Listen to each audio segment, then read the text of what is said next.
This is personally my favorite, Marshal Lefebvre, just the pure soldier.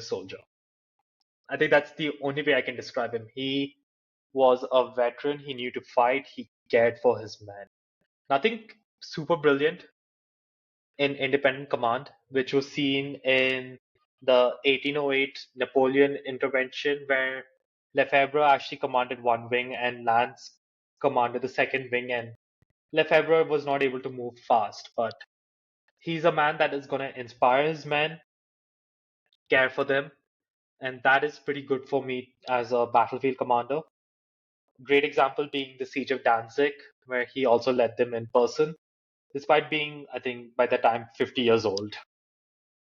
So he led the men of the 10th Corps on an attack against the city of Danzig in person. And it's nothing really flashy for me to say, except for that soldier's mentality. And he was still quite an honest person as well. I think one example was in the aftermath of his of the Napoleonic Wars. One of his friends commented about Lefebvre's wealth.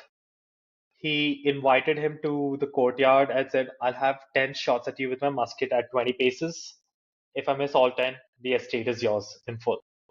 When that friend declined, he said, "I had 1,000 bullets fired at me at closer before I got all this." And I would even go as far as to say Sult's foundational knowledge only came from Lefebvre because Sult also publicly acknowledged that he learned a lot from him.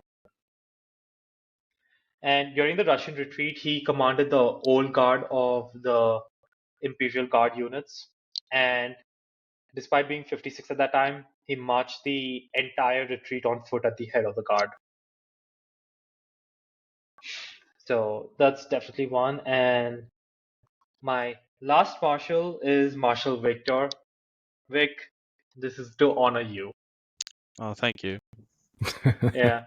So I think at times in the past, for the audience, is I've called Victor Marshal Victor quite often just because he also likes the Napoleonic eras. But Marshal Victor, in all essence, was still a very capable general.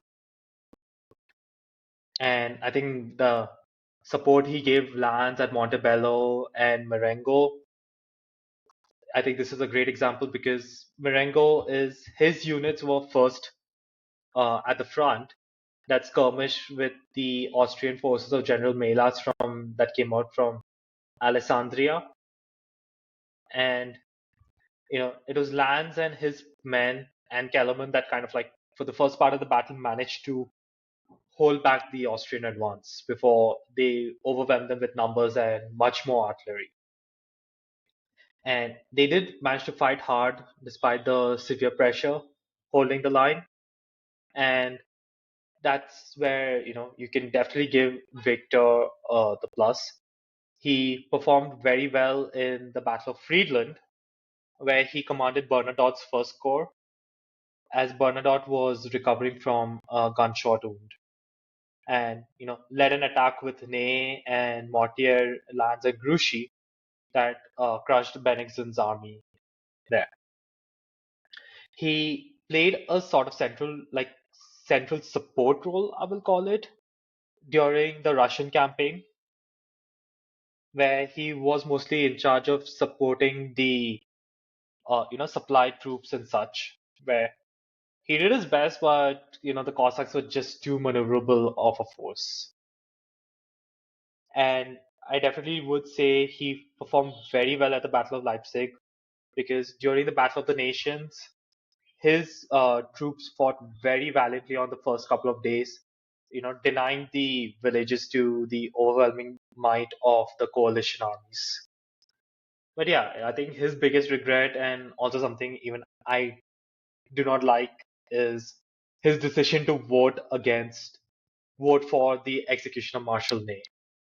Now that's something that really hurt me quite a bit.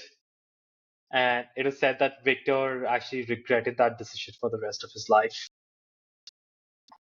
But yeah, this was I would call like my dream team